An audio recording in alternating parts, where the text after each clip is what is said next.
This is Astrid with Kanen Coffee, and I have this Marzocco Linea Mini here.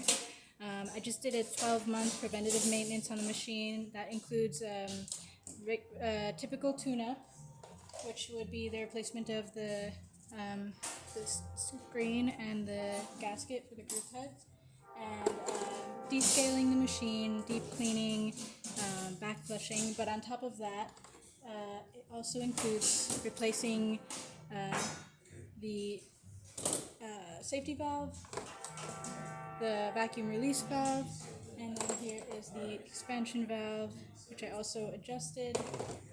And I'll just do a test shot.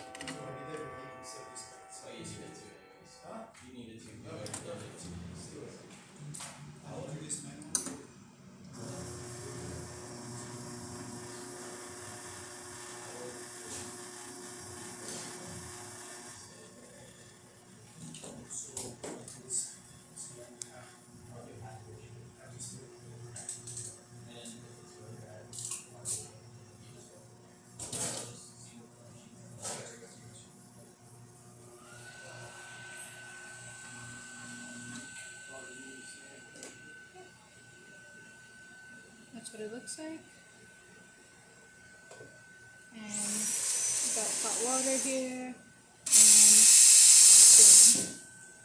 and that's about it. If you like this video, please subscribe to the channel, hit the like button, and thanks for watching.